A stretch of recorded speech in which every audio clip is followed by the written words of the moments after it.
Hello, everyone. It is Monday, January 2nd. I'm here in Bogota, Colombia, and I just wanted to give an update regarding some plans we have for the Standing Rock Stories group. So I will be off the grid from January 6th to the 19th in the ceremony, and it's honestly really difficult for me to process being completely cut off from Standing Rock.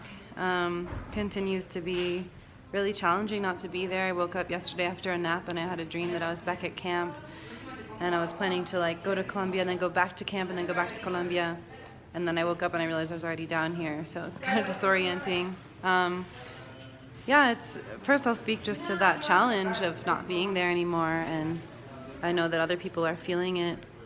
I have felt kind of this loss of purpose.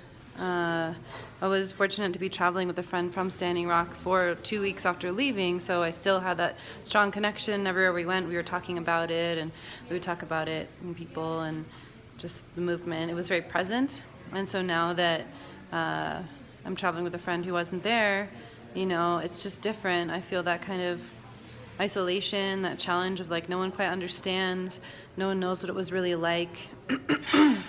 And there's been some stuff going on at camp that the mental health team has been addressing, and I feel kind of guilty and bad for not being able to be there. I know that I would be able to offer some helpful support for these themes of what's been happening, and so feeling a little bit like, should I be there? Should I have left? Is it going to be dealt with in a good way? Just because there's not as many people there anymore. And yeah, and then also feeling kind of left out, like, oh, I didn't know about that because no one told me about that because I'm not there anymore, and dealing with that. So that kind of displacement is challenging. And I know a lot of people have been struggling with integration, decompression, going back into society, and just not feeling part of something with a collective purpose. And I know that this water protection movement is global now, and it's everywhere, and so it's so much bigger than Standing Rock, but I think it's a loss. Even if I were to get on a plane right now and go back to camp, it wouldn't be the same place.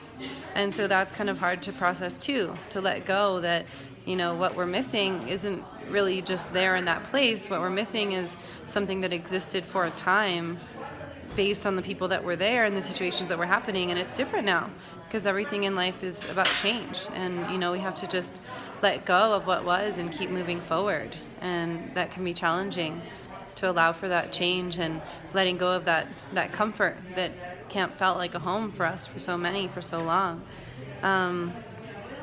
And it's also really hard to going back to being off grid and stepping back and disconnecting really from Standing Rock as a whole for a couple of weeks is bringing up a lot of anxiety in me. I feel like it's going to feel like such a separation.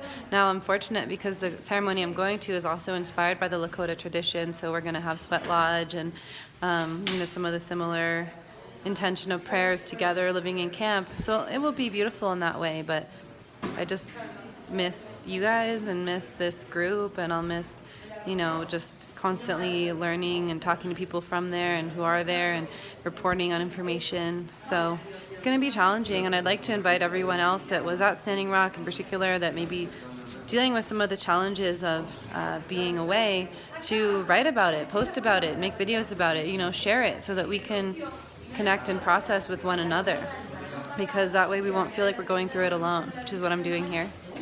So as for the group for Standing Rock Stories, some of our plans are, since there's not as much action, there's not as much going on site, to really begin to focus on what we can do with this platform, with this community that has been built going forward. And so I think sharing more about personal stories from camp, checking in with water protectors now, as what they're doing now after leaving camp. Sorry for the noise. And reflecting on camp, sharing just some anecdotes, some day-to-day life stories. We're going to be trying to do some humorous things to bring some levity into the gravity that's been there as part of camp, and also just working on sharing different topics about healing, about human rights, the environment, and just different topics that we're all interested in from having followed Standing Rock so closely.